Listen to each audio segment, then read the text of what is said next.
Representing the 23 to 24 foot class in the flats boat category, the Actioncraft 24 Ace has an overall length of 23 feet 7 inches, a beam of 8 feet 4 inches, and a max horsepower rating of 300. Designed to fish the bays and venture offshore, she has a draft of 10 inches, a dry weight of 2,150 pounds, and a fuel capacity of 75 gallons. Now, let's hear more from our hosts, Dave East and Rick Riles. We're aboard the Actioncraft Ace 24. Even though it's a bay boat, maybe you've got somebody that came from the offshore world and they're stepping down to a bay boat, but they still want to clear that inlet. This is a boat that's a lot better suited for it than a lot of the other bay boats that we've seen. This boat is tall. Does that make sense to you? Oh, absolutely. She rides high in the water. She's got a lot of beam. I mean, it just feels like it's so wide. And all that combined may cost you a little bit of draft, but you don't care about draft when you're in a 4-foot sea. Well, I saw you guys this morning bust the inlet in this boat. You took those waves well, you didn't have any issue at all, and you came back dry. That says a lot. Their hull, they call it a quiet-dry hull, meaning quiet and dry, because the boat does what it does so well in the shallow water and it's quiet.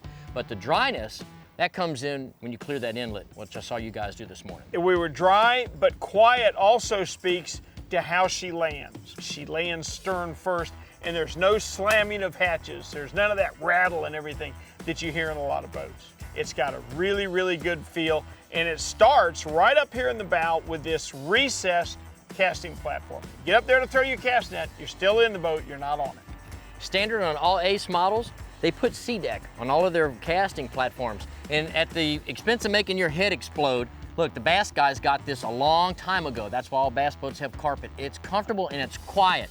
Finally, the saltwater guys are getting it too. Well, let me tell you what the difference is. It's the difference in walking on your living room carpet and walking on your garage floor. Which one's gonna make you more tired, which one's gonna wear your feet out. This is a great place to stand, and love the fact with it being recessed, you're not on the boat, you're in the boat. When you drop a weight or a lead head jig on the deck, you haven't alerted every fish on the flat. It's quiet, and stuff doesn't go rolling around. Where you place it, it stays there. Another cool thing about the front deck configuration, look, on a boat this size, you're gonna take your family. They've carried the ears back on both sides and they've put built-in couches. It's a great place to sit, it's comfortable, but what's nice about it, they haven't encroached on your fishing space. You could actually be up here fishing while somebody else was there enjoying the couch. You haven't crossed. Multi-use. Right. When you build boats in this size range, it has to serve multiple purposes. This boat did it nicely. Well, we keep talking about the size of this hull, and it is big, but they've kept the console small. Step back here and I'll show you what I'm talking about. You know, you may not have enough room in this console to put a head, but in a boat like this, it's really not necessary. You can bring your family out, they're gonna enjoy the day, but this console doesn't take up a lot of room from the area of the cockpit. That's important because if you take a lot of people on this boat, everyone has plenty of room to walk around. Yeah, you can pass 2 people by either side of this console at the same time. When I see a small console like this, I think fishing. When I see a big console with a head and amenities and a mirror in there, I think family more. I think this boat was designed by an offshore fisherman that wanted to get a little shallower. Okay, for the offshore fisherman, have a seat. I'm gonna show you something that every offshore fisherman would love to have. Oh yeah, a full-fledged rigging station. Leader holders, knife holders, tackle trays, everything that an offshore guy needs. And once you've got your rig, your place to rig your bait from. I told you this boat was designed by a guy that ran a bigger offshore boat. What you have underneath there is a high-tech cooler. It's gonna keep your ice there for days.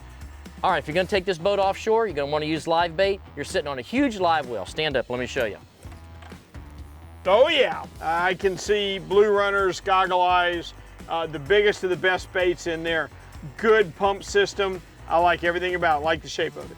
Let me tell you, I'm very impressed with the design of this Ace 24. Well, you've got a lot more storage back here. You open this side, you've got access to all your systems, and you've got jump seats. So if you do bring the family out, it's a comfortable place for them to sit. But look at the size of this rear casting platform. It's almost the same size as what you have at the bow. You've got nice high gunnels. So if you're looking for a bay boat that's gonna lean a little more toward offshore, it can still get in the shallow water. This boat can absolutely fish the river and the bay. But on those days you want to pass that inlet, it might be a little choppy. This boat may be more well suited when you compare it to other bay boats that have a lower freeboard. I'm a big fan of the freeboard. I'm a big fan of how she carries her beam forward. I'm a big fan of how high the bow is. I'm an offshore guy at heart. I'm very impressed with this Actioncraft Ace 24.